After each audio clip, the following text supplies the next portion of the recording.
अब्दुल्ला साहब, कल रात अडयाला के बाहर जो होने वाला एहतजाज है उसके बारे में ये दावा किया जा रहा है कि ये एक मुनज़्ज़म मंसूबे का हिस्सा है।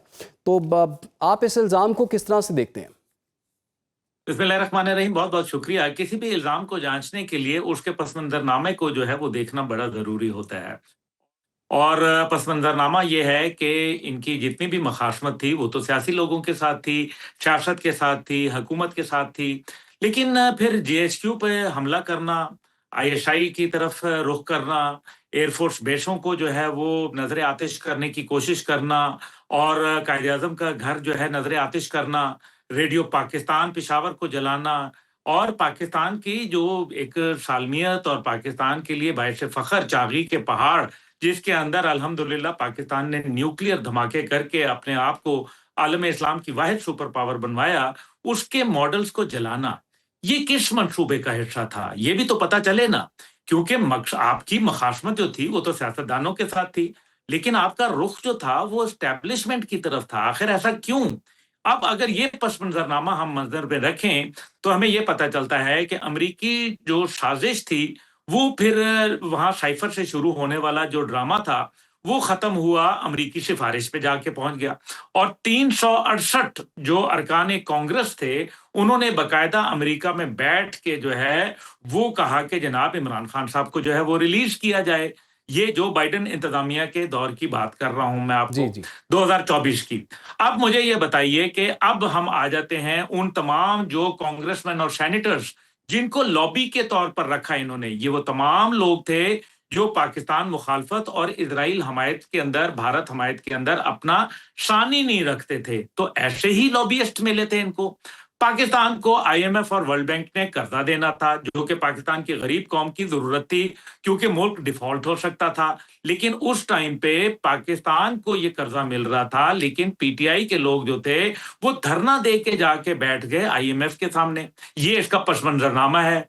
पाकिस्तान लेकिन के लेकिन लेकिन अंदर जो अब्दुल्ला है वो साहब, एक सर, नए वो तो आर्मी ठीक चीफ है, आपकी बात दुरुस्त है।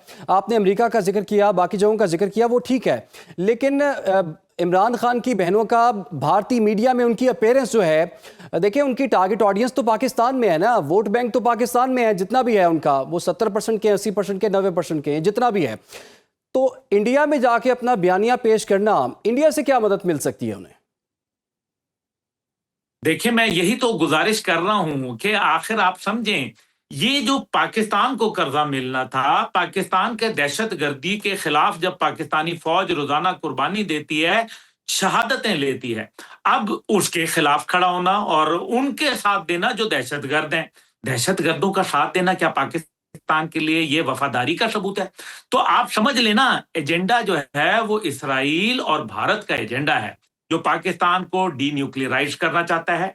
डीन्यूक्लियराइज़ करने के लिए उनको डीमिलिटराइज़ करना ज़रूरी है और डीमिलिटराइज़ और डीन्यूक्लियराइज़ की ज़रूरी है कि इसमें जज़्बा जहाद और शौक़ शहादत वाली ईमान तकवा जहाद फ़ी सबिलिल्लाह व के नारे वाली अफ़वाज को कमज़ोर किया जाए और उसके लिए ज़रूरी है कि डी-इस्लामाइज़ेशन जो है उसका प्रोसेस अपनाया जाए।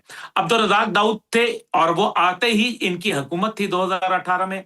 चाइना ने जो है वो शोर मचा दिया कि जनाब हमारा जो सी पैक प्रोजेक्ट है उसको गो स्लो कर दिया गया और अब्दुल रज़ाक दाऊद ऑन रिकॉर्ड मौजूद हैं कि वो ये काम कर रहे थे। जी। अब आप मुझे बताएं ये एजेंडा जो है ये किसको भा रहा है? पाकिस्तान का ये हामी है या पाकिस्तान का मुखालिफ है?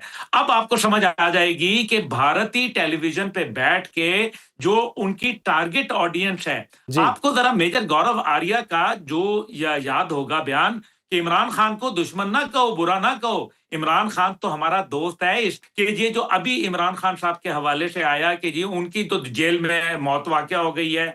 उसके बाद फिर ये बयानिया किसने यहाँ परवान चढ़ाया?